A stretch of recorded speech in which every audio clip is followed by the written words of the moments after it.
दोस्तों नमस्ते। आज की क्लास में अपन देखते हैं बीए पार्ट सेकंड मध्यकालीन भारत का इतिहास, जिसमें देखना है अलाउद्दीन खिलजी की मंत्रिमंडल व्यवस्था। अपन ने पहले देखा था अलाउद्दीन खिलजी की सैनिक व्यवस्था। आज देखते हैं अलाउद्दीन खिलजी की मंत्रिमंडल व्यवस्था में क्या व्यवस्था थी।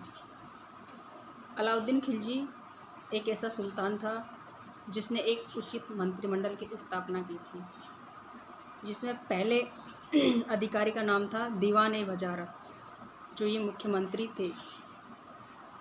मुख्यमंत्री को वजीर भी कहा जाता था। वजीर का स्थान महत्वपूर्ण होता था। अलाउद्दीन ने ख्वाजा खातिर को वजीर बनाया था। वजीर राजस्व को एकत्रित करने वाला अधिकारी होता था। वजीर का मुख्य काम प्रशासन में सुल्तान का सहयोग प्रदान करना भी होता था। आगे देखते हैं दीवान-ए-आरिज। दीवान-ए-आरिज एक सेना का मुख्य अधिकारी होता था, जिसको सैनिक मंत्री भी कहा जाता था। सेना की भर्ती करना, सेना की साज सज्जा करना, उसको समय पर वेतन देना, सेना की दक्षता की देखरेख करना, सेना के निरीक्षण की व्यवस्था करना एवं युद्ध के समय में सेनापति के साथ जाना उसका मुख्य कार्य होता था। आगे देखते हैं दीवान-ए-इंसा। दीवान-ए-इंसा एक महत्वपूर्ण पत्राचार अधिकारी होता था। इसका मुख्य कार्य पत्रों का प्रारूप बनाना, प्रांतपति और स्थानीय अधिकारियों में पत्र व्यवहार करना, शाही आदेशों का एवं सरकारी बातों का लेखा जोखा रखना इसका मुख्य कार्य होता था। इनके पास इनके सचिव होते थे। इन्हें स्वीट भी कहा जाता था।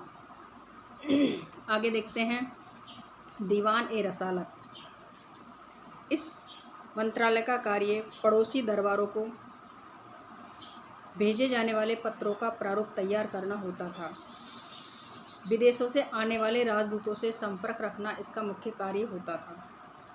अगला देखते हैं पुलिस और गुप्तचर विभाग। अलाउद्दीन खिलजी का पुलिस एवं गुप्तचर विभाग बहुत महत्वपूर्ण था, जिसमें उसने पुलिस विभाग के मुख्य अधिकारी को वह कोतवाल के नाम से पुकारता था। अगला देखते हैं दीवान-ए-रियासत। दीवान-ए-रियासत का कार्य पद बनाना था। ये व्यापारी वर्ग पर नियंत्रण भी रखता था।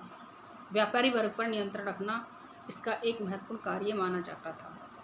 आगे देखते हैं मुहतसिब। अलाउद्दीन खिलजी के मंत्रिमंडल में मुहतसिब नामक एक मुख्य अधिकारी होता था, जिसका कार्य जनसाधारण के आचार का रक्षण तथा देखभाल करना होता था। आगे देखते हैं वरीद-ए-मुमालिक। वरीद-ए-मुमालिक गुप्तचर विभाग का मुख्य पदाधिकारी होता था। यह बाजारों पर भी नियंत्रण रखता था तथा नाप तोल का भी यह ध्यान रखता था।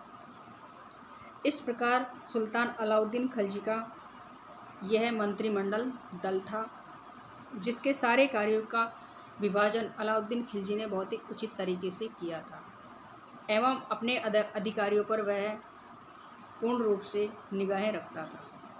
धन्यवाद। इस प्रकार ये अलाउद्दीन खिलजी की मंत्रिमंडल व्यवस्था थी।